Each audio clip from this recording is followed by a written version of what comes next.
Bom dia, bom dia, bom dia. Mais um Morning Call. O que esperar do mercado hoje? Hoje, dia 29/12/2020, vamos aí novamente falar sobre o que movimentou o mercado no dia de ontem, dia 28. Lembrando aí que ontem foi a retomada da Bolsa de Valores pós-Natal e também o que podemos esperar para o dia de hoje. Quais são as informações mais importantes e mais relevantes? Lembrando que, assim como nós falamos ontem, o Brasil e o mundo aproveitaram e surfaram uma onda positiva com a aprovação do pacote de estímulos econômicos lá nos Estados Unidos, que foi assinada pelo presidente Donald Trump no domingo, e com o Brexit, e automaticamente aí os mercados subiram bastante, sendo que ontem Ibovespa teve a segunda maior alta do ano. Então vamos em frente, vamos falar aí sobre o fechamento de ontem, dia 28. Ibovespa fechou com alta de 1,12 a 119.123 pontos. Como eu disse, a segunda maior alta do ano. Nós só tivemos lá no mês de janeiro, se não me falha a memória, próximo do dia 20, acho que dia 23 de janeiro, que nós tivemos uma alta do Ibovespa acima de 119.123 pontos. Ontem o dólar aí subiu novamente, tendo aí alta de 1,12%, fechando a R$ 5,24. A Bolsa de Tecnologia norte-americana, na verdade as três bolsas norte-americanas aí tiveram recorde ontem. Nasdaq fechou a 12.899 pontos, a 0,74% de alta. Alta no S&P de 0,87 a 3.735 pontos. E Dow Jones com alta de 0,68 a 30.403 pontos. Olhando para a Europa, o euro também teve alta ontem de 1,35. O euro está se aproximando da máxima do ano, inclusive dentro da Europa, a valorização da moeda da União Europeia, fechando ontem a R$ 6,40. E com todas as notícias positivas, ontem a Alemanha fechou com alta de 1,49% a 13.790 pontos, França com alta de 1,20% a 5.588 pontos e Reino Unido praticamente estável, uma alta de 0,10 a 6.502 pontos. E o fechamento de ontem lá da China, alta de 0,19 a 14.044 e Japão com alta de 0,74 a 26.854 pontos. Lembrando, se você nos acompanha diariamente aqui, eu já falei algumas vezes aí que o Japão tem sofrido bastante em relação à pandemia do coronavírus, mas com os dados já de hoje, né, lembrando que o mercado lá já está em atuação constante, na verdade já está próximo de fechamento até, mas com os números de hoje, o Japão se aproxima aí da sua alta histórica das ações na bolsa nos últimos 30 anos. Obviamente, se você nos acompanha aqui, se você estuda um pouquinho de mercado, você sabe que o Japão, ele é um dos países que tem taxa de juros negativa na renda fixa, então automaticamente os investidores tomam mais risco na renda variável em ações. Voltando aí para o fechamento de ontem, o Bitcoin com alta de 1,25 e o Ethereum com alta de 6,11%. Só no mês o Ethereum e o Bitcoin têm mais de 20% de alta. Lembrando aí que o Bitcoin está se aproximando de 270% de alta no ano. Então, bastante coisa aí. Quem investiu em Bitcoin aí tá rindo à toa, como diz o outro. O petróleo ontem, o Brent fechou a $50,96, uma queda de 0,29, e o WTI a 47,70, queda de 0,79. Importante aí nós olharmos, vou falar sobre isso mais para frente também, mas já tivemos alta novamente aí nos preços de barril de petróleo no mercado futuro, inclusive aí com alta daqui a pouquinho nos combustíveis. Vou falar sobre isso, mas vamos falar sobre as principais altas do dia de ontem, dia 28. Olha só quem aparece em primeiro lugar, IRB, né? A polêmica IRB, a resseguradora brasileira, por conta aí da nova gestão, de todas as mudanças. Ontem ela chegou a ter 12% de alta, fechando a R$ 8,11. IRBs, apesar de não estar aí dentro do índice Ibovespa, ela está frequentemente aí no noticiário, porque no início do ano ela já teve a mais de R$ 35 e ela chegou a cair para cerca de R$ 5 aí durante o ano por conta de diversos escândalos aí, mas parece que a nova gestão está colocando tudo em ordem, inclusive ela está aguardando aí para fazer pagamento aí de 20 milhões em juros sobre capital próprio. Cielo que estava aparecendo muito mais na próxima página, né, entre as principais quedas do dia, ontem teve quase 8% de alta. Cielo teve essa alta, lembrando muito em função daquilo que eu falei ontem, que o Banco do Brasil estuda novamente a possibilidade de vender a Cielo, que tem sofrido aí bastante com seus principais concorrentes. VEG, uma das queridinhas da Bolsa, junto com Magalu, ontem teve quase 4% de alta, a R$ 75,50. E aí eu penso, meu Deus, por que eu não comprei VEG lá na pandemia, né?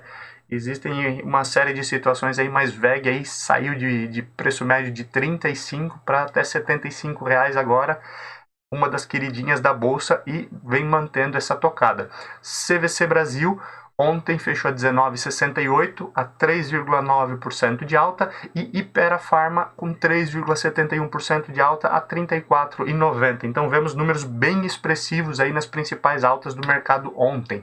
Quando olhamos para o outro lado, para as baixas, temos Qualicorp fechando aí com 1,59 negativo, a 35,21. Gol automaticamente aí ainda tentando se recuperar, as empresas aéreas, né, estão oscilando bastante, como já é de costume, fechando a 24,25, a R$ 1, a queda de 1,18%.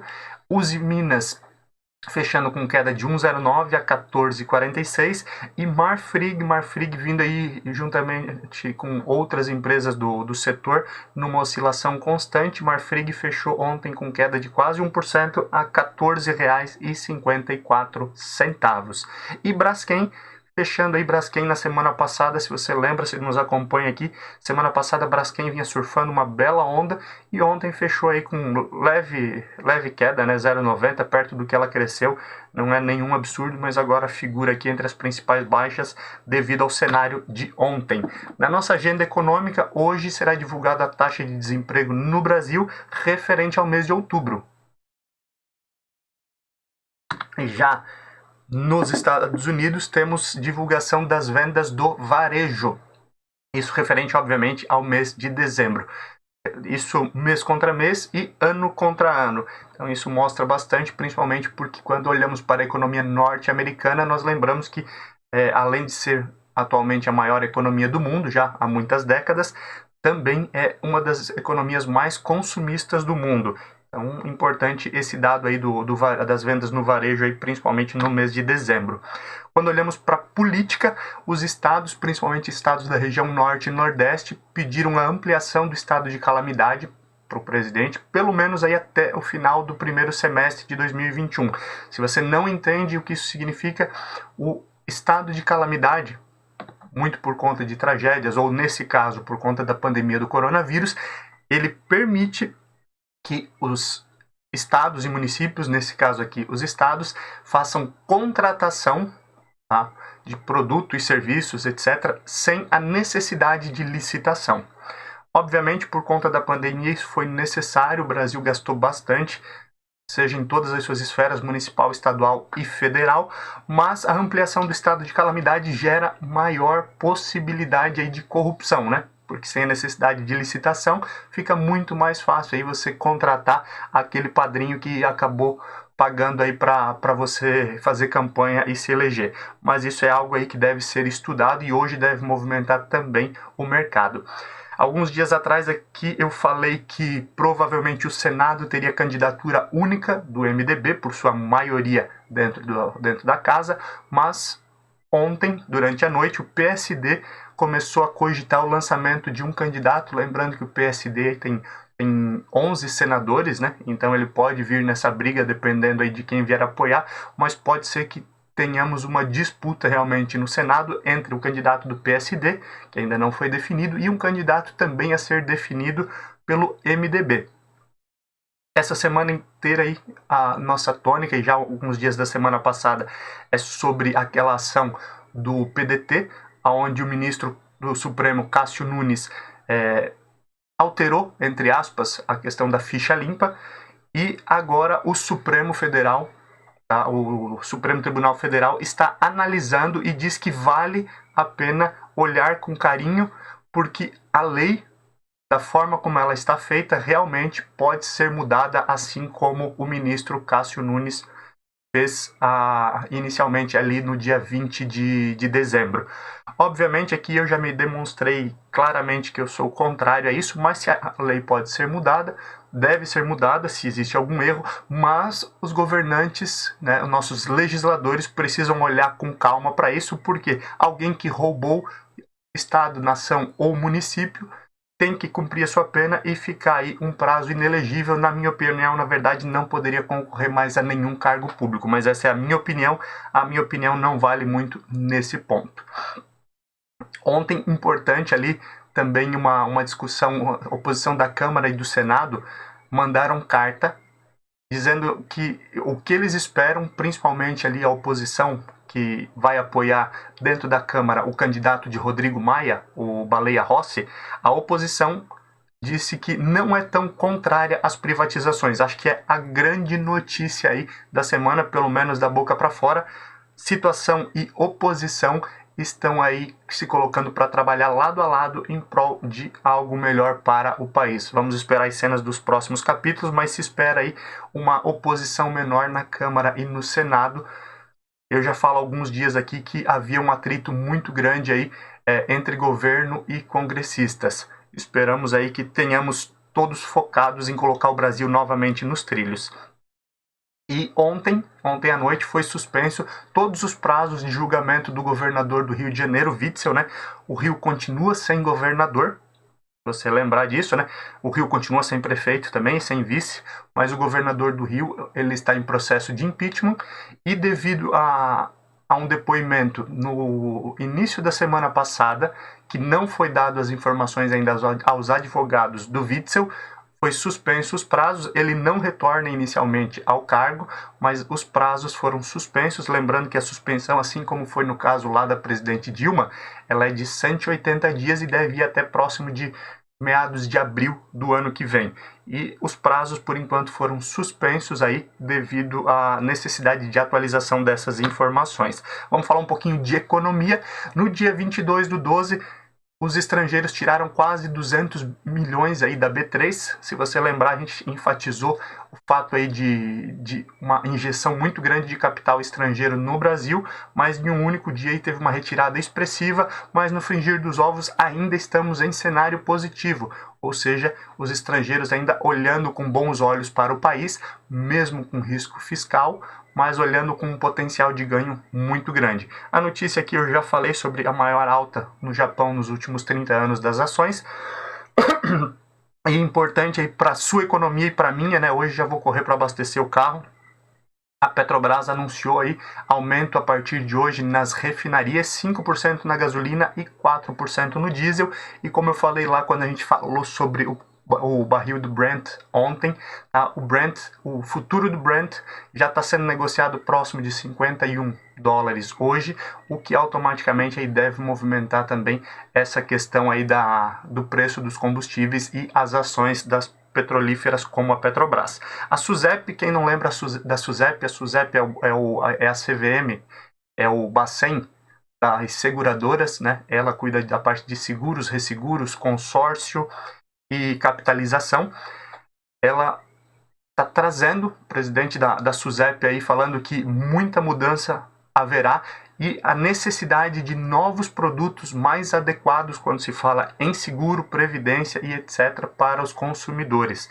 E essa notícia aí ela também movimenta porque existe uma projeção muito alta de crescimento na parte de seguros nos próximos 6 meses e também de consórcio. Lembrando aí que o consórcio aí foi algo aí que cresceu bastante no ano de 2020, as pessoas buscando mais educação financeira e planejando as suas compras no futuro com consórcio ao invés de financiamentos de modo geral. A vacina da AstraZeneca e Oxford, ela pode ser aprovada ainda hoje no Reino Unido e provavelmente já começa a imunização com essa vacina lá no dia 4 de janeiro. Essa vacina da AstraZeneca, com a Oxford, é aquela que está sendo desenvolvida no Brasil em parceria com a Fiocruz, o Instituto Oswaldo Cruz. E alguns dias atrás eu noticiei que o próprio Instituto Fiocruz disse que para o Brasil ela só estaria disponível lá no final de fevereiro. Então aí, obviamente, a importância da movimentação lá, principalmente do governo do Reino Unido, que negociou antes essa possibilidade e provavelmente já a partir da próxima semana deve começar a imunizar, além, obviamente, da vacina que já está sendo utilizada no Reino Unido, que é a vacina da Pfizer. Falando um pouquinho em relatório Focus, né? Ontem foi divulgado o último relatório Focus do ano. Nenhuma grande novidade no relatório, foi mantidas as principais projeções. O que podemos ressaltar aí, os especialistas falam o dólar fechando a 5,15, 5,14 nesse ano. Então o dólar está um pouquinho acima, mas temos alguns dias aí para verificar essa questão. E esperam uma subida um pouquinho maior da Selic em 2021. A previsão anterior era de 3% de Selic em 2021, agora já se fala em 3,13%. Por fim, ontem nós falamos aí sobre o Brexit, né? O Brexit foi aprovado, entre aspas, a negociação foi concluída entre Reino Unido e União Europeia e agora deve ser votado lá pelo Parlamento Britânico. O grande detalhe é que até amanhã isso deve ser votado para a partir do dia 1º de janeiro as coisas funcionarem. E isso é muito bom para a economia, porque se você lembra de toda a discussão, principalmente em torno da área de pesca, ali da União Europeia e Reino Unido, essa briga foi longa. Esperamos que aprovem, que isso comece logo e tenhamos um 2021 já iniciando com o pé direito. Na parte corporativa, ontem saiu uma denúncia de que Magazine Luiza está sendo investigada pelo Ministério Público de São Paulo por pagamento de propina. E ontem à noite, Magazine Luiza se pronunciou oficialmente dizendo que desconhece qualquer informação nesse sentido e ressaltando a questão de combate à corrupção dentro da instituição Magazine Luiza. Vamos ver o que vai acontecer. Falando em varejo, né? Magazine Luiza é uma das maiores varejistas do país. As vendas online do varejo cresceram 45% no Natal de 2020. Óbvio, muito por conta aí, de pandemia, comércio fechado e medo da população de sair às ruas, mas cresceu 45%. Pode ser um novo cenário, uma nova realidade do consumidor brasileiro. Lembrando que as varejistas aí como Magazine Luiza, que é a principal varejista online do mercado, ela possui aí menos de 2% do market share geral. E isso, se você for comparar com outros países como os Estados Unidos, a Amazon tem muito mais do que isso. Então há um espaço de crescimento não só de Magazine Luiza, como Via Varejo, Lojas Americanas, B2W e assim por diante. E agora começa daqui a pouquinho a questão das ofertas de final de ano, né? As varejistas estão falando aí em descontos de até 80%, então entre essa semana e o dia 1º, dia 2 ali, começam os super descontos aí de final de ano. É uma segunda Black Friday para quem quer fazer algumas compras aí, então se você ainda tem um dinheirinho que quer gastar, se programe porque em breve começam essas ofertas. Representantes da Brasilcom, que é o sindicato, entre aspas, é o representante das distribuidoras de combustível do Brasil, foi ao CAD pedindo a suspensão da privatização das refinarias da Petrobras, tá? Porque ela acredita que precisa dar tempo para que as concorrentes da Petrobras tenham uma adequação a essa nova realidade. Então foi ao CAD pedindo essa suspensão para que as outras distribuidoras não sejam prejudicadas. Vamos ver as cenas dos próximos capítulos. E aí vamos para as duas últimas notícias do mercado corporativo hoje. A Huawei, se você lembrar, existe uma tônica no Brasil aqui, que a Huawei e mais uma empresa norte-americana que, por exemplo, querem entrar no Brasil para as torres de 5G, certo? De 4G, desculpa. E o presidente Jair Bolsonaro tem uma preferência em relação à empresa norte-americana, o vice e outras torres de 5G na União Europeia. Isso quer dizer que realmente a empresa é boa. Vamos ver em breve o que acontece no Brasil e aí nós precisamos realmente melhorar porque a nossa realidade de internet em si é muito ruim, né? Vamos esperar ver o que acontece, mas é mais um indicativo aí de que a Huawei deve vir forte também para a concorrência no Brasil. E, por fim, as empresas aéreas, que foram uma das que mais sofreram aí durante a pandemia, elas estão planejando voltar àquela realidade de janeiro ou dezembro de 2019 até o mês de junho.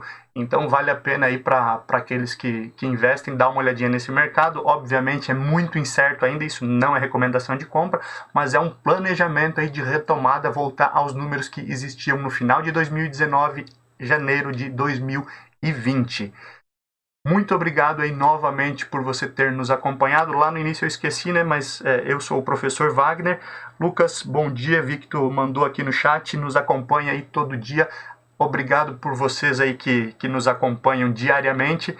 Às 7h30 nós temos o nosso Morning Call, o que esperar do mercado.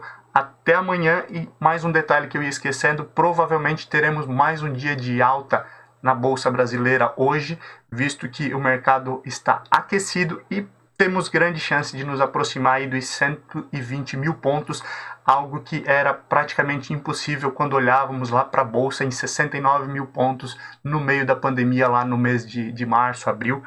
Então, continuamos aqui, continuamos torcendo porque existe muita possibilidade aí no mercado brasileiro. Obrigado pela sua companhia, nos vemos